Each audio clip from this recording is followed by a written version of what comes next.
Pace e bene, salam damai dan kebaikan. Kembali bersama saya, Saudara Alam Saragi, dalam katekese singkat. Sebelum saya memulai katekese ini, saya ingin menyampaikan terima kasih kepada saudara-saudara yang telah memberikan masukan kepada saya. Ketika saya mengunggah video katekese tentang dosa sebelumnya, ada seorang sahabat bertanya kepada saya, apakah mengaku dosa secara online itu diperkenankan? Tentu hal itu tidak bisa. Mengapa? Ada beberapa alasan. Alasan yang pertama adalah terkait kerahasiaan. Artinya, segala pengakuan dosa yang kita lakukan ketika mengaku dosa tidak akan pernah diungkit dan tidak akan pernah diumbar kepada siapapun. Imam yang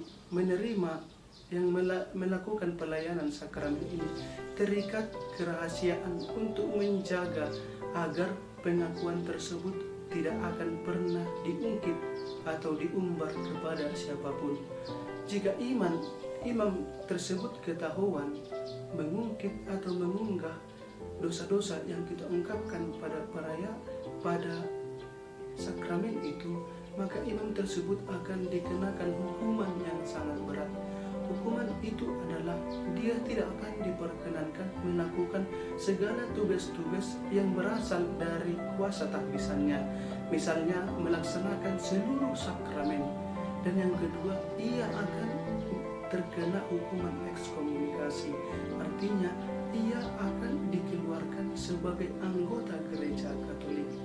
Oleh karena itu, kerahasiaan sangat dijaga dalam sakramen tobat.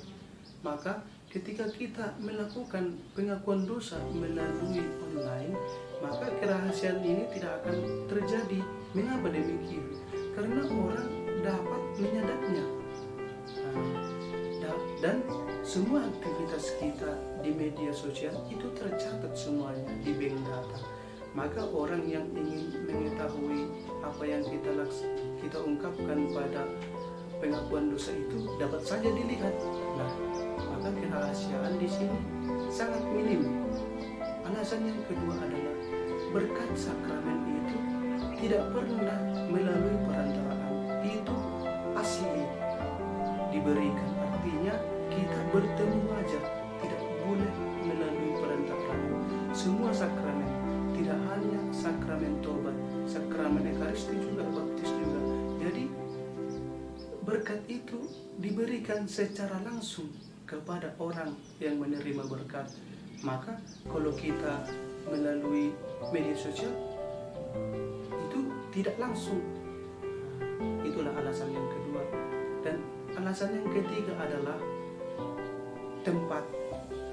Kita ingat kembali tadi bahwa sakramen tobat ini sifatnya sangat rahasia.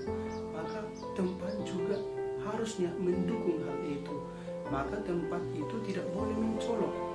Artinya tidak boleh di tempat keramaian, karena itu akan mengandung perhatian orang. Tapi diusahakan di tempat yang sekondisif mungkin. Maka kalau kita di gereja-gereja, kita akan melihat bilik-bilik pengakuan dosa itu di tempat khusus. Itu supaya mendukung kerahasiaan. Namun tempat tersebut juga tidak terlalu mencurigakan, tapi dibuatlah suatu tempat yang menurut kita aman, nyaman untuk kita mengaku dosa. Dan tempat pengakuan dosa yang baik itu adalah antara imam dan orang yang mengaku dosa. Terdapat bilik di tengah mereka. Itu hendak menjaga kerahasiaan dan juga agar imam tidak melihat dengan jelas atau mengurangi untuk mengetahui siapa yang mengaku dosa tersebut. Karena tetap juga kita berpikiran bahwa imam itu adalah manusia. Semoga saudara yang bertanya kemarin dapat mengetahui dan memahami melalui video singkat ini mengapa kita tidak diperbolehkan mengaku dosa secara online. Semoga katekese singkat ini berguna untuk kita semua. Semoga pace e bene.